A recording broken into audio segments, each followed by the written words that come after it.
네, 논란이 됐던 것은 윤석열 대통령이 인원이라는 표현을 썼느냐라는 부분이었는데요. 윤 대통령은 법정에서 자신은 인원이라는 표현밖에 써본 적이 없다라고 증언했습니다. 하지만 변론기일 진행 과정에서는 다른 단어를 사용한 것도 드러났습니다. 저는 그냥 사람이라는 이런 표현을 놔두고 또 의원이면 의원이지 인원이라는 말을 저는 써본 적이 없습니다. 대통령에게 인원을 들었다고 하는 것은 그 말 전체에 대한 신빙성이 붕괴되는 거라고 저는 그렇게 생각을 합니다. 당시에 이제 국회 본관을 거점으로 확보해서 이제 불필요한 인원을 통제한다는 목적으로 국회가 개회 중이고 또 의원회 간에도 많은 사람이 있고 소통 간에도 또 인원들이 있기 때문에 또 의원이면 의원이지 인원이라는 말을 저는 써본 적이 없습니다. 20명이 안 되는 인원이 들어갔고 밖에도 혼자 갈 뿐 아니라 그 안에도 그 7층 건물 안에 지난해 4월 1일 있었던 전공의 파업 관련 연설문에도 3차례나 인원이라는 표현을 사용했습니다. 입만 열면 거짓말입니다. 인원이라는 표현을 써본 적이 없다 했지만 바로 뒤에 인원이라는 표현을 써서 민주당이 다시 반발하는 그런 모습까지 보고 왔습니다. 그런데 저희가 이렇게 다소 속이 답답한 소식을 논의하고 있는 와중에 굉장히 숨통 트이는 기쁜 소식이 들어와서 이 속보는 제가 짚어드리고 가고 싶어서 다시 한번 말씀을 드리겠습니다. 우리 쇼트트랙 대표팀 최민정 선수가 중국 하얼빈 아시안게임에서 1000m 금메달을 목에 걸었습니다. 정말 대단합니다. 이로써 최민정 선수는 3관왕이고요. 우리 대표팀은 8번째 금메달을 목에 걸게 됐습니다. 이 아시안게임 소식은 저희가 잠시 후에 다시 전해드리기로 하겠습니다. 일단 너무 기분이 좋은 소식이 들어와서 여러분께 알려드렸습니다. 다시 돌아가서요. 윤석열 대통령만 그러면 말이 바뀌었느냐? 사실은 저희가 지난주에 뉴스에일 라이브를 전해드릴 때 이번 한 주가 윤석열 대통령에게 굉장히 불리한 한 주가 될 수 있겠다 이런 전망을 했었는데 그 전망과는 달리 조금 유리하게 돌아간 것 아니냐 이런 분석이 나오는 이유는 윤석열 대통령에게 불리할 것으로 평가됐던 그 증인들의 증언이 바뀌었기 때문입니다. 그중에 한 사람이 바로 김현태 707 특임단장이었습니다. 인원을 포박할 수도 있으니 케이블타 이런 것들을 원래 휴대하는 거지만 잘 챙기라고 다시 한번 강조했었습니다.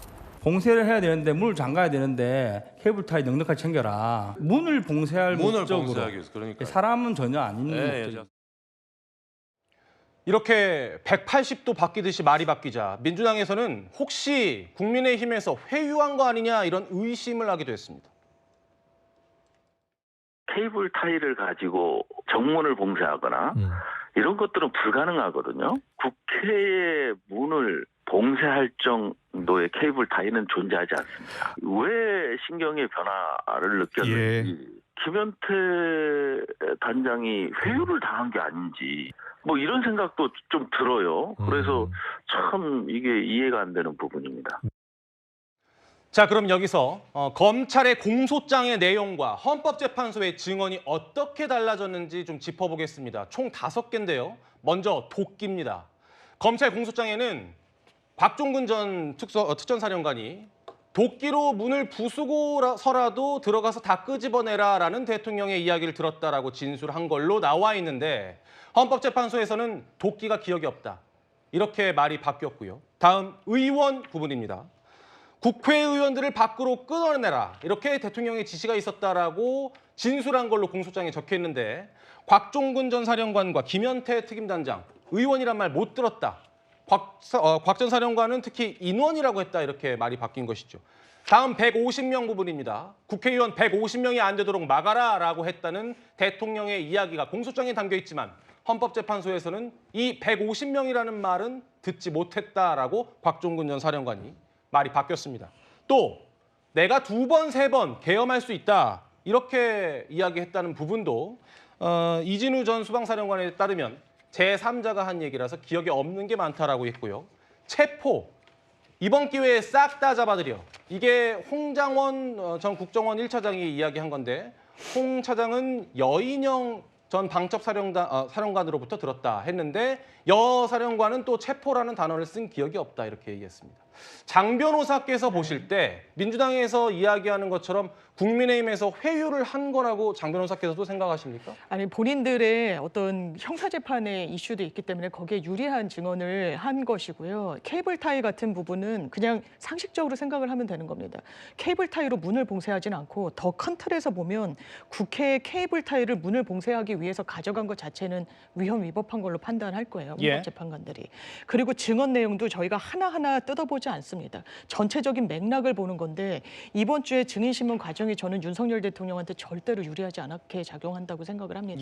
이를테면 이제 비교를 하는 거예요. 홍장원 전 차장의 진술이 다소 바뀌었다. 이렇게 판단받을 수도 있습니다. 근데 본질적인 부분에 대해서는 윤석열 대통령으로부터 이제 체포 관련한 지시를 받았다는 거고 그 당시에 여인영 전 방첩사령관도 체포란 얘기는 안 했지만 국정원에 위치 이런 협조 요청을 한 사실은 본인이 또 인정을 했어요. 그러면 윤석열 대통령의 이 주장과 이 증인들의 증언 내용을 대비하는 과정이 이 헌재 심리 과정인데요. 윤석열 대통령이 이를테면 이렇게 이야기합니다. 홍장원 차장에게 왜 그 계엄 때문에 정신없을 때 전화를 했냐. 전화한 사실은 부인하고 있지 않거든요. 그러면 격려차 전화를 했다고 이야기를 합니다. 해외 순방 때 지원을 해준 적이 있어서 그 부분과 관련해서 격려차 전화를 했다. 그 당시는요. 계엄이 선포된 지 30분 직후였습니다. 국무회의 심의를 하니만이 대단히 긴박한 상황이었어요. 믿기 어렵죠. 그 뒤에는 또 뭐라고 얘기합니까? 아예 잡아들이란 말이 없었다고는 못하는 것 같습니다. 그러니까 잡아들이라고 내가 얘기한 건 국회의원이 아니라 간첩이라고 얘기를 합니다. 국정원에는요, 이 대공 수사권이 경찰로 이첩이 돼서 간첩을 잡을 수도 없고 지금 계엄 때문에 전 국가가 난리가 나고 대통령도 계엄 해제를 막는 것이 가장 큰 이런 현안이었을 텐데 그 와중에 간첩을 잡으라는 전화를 했다? 이건 객관적으로 상당히 신빙성이 떨어지거든요. 이런 부분이 노출됐던 지난 한 주였던 것 같습니다. 알겠습니다. 일단 돌아오는 주에 그럼 일정이 어떻게 되는지 저희가 그림 준비했는데 좀 보여주시죠. 이제 7차 변론, 8차 변론 2번 남았습니다. 물론 그 후에도 변론기일이 더 잡힐 수도 있습니다만은 아직 예정된 것은 없고 2번 남은 걸로 지금 예정이 돼 있는데 구자영 부장께서 보실 때 지금 7차, 8차에 나올 그 증인들이 이제는 저 증인들도 윤석열 대통령에게 유리한 증인인지 불리한 증인인지 예측하기가 좀 어려워진 상황인 것 같아요. 그렇습니다. 저는 오히려 비상계엄 이후에 대통령 탄핵까지만 하더라도 계엄이 내란 혐의가 있는 거 아니냐.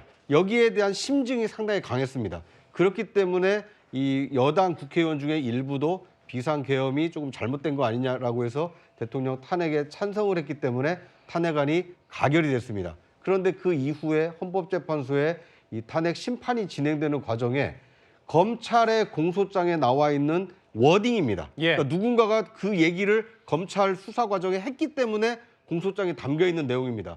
그런데 그 공소장 내용이 지금 헌재 증인신문 과정에 사실이 아닌 것으로 일부 드러나고 있기 때문에 계엄을 곧 내란 혐의로 보는 것은 무리가 있지 않느냐. 이런 지금 많은 국민들이 의구심을 가지고 있습니다. 헌법재판소 입장에서도 지금 검찰처럼 내란 혐의를 수사하는 것이 아니지 않습니까?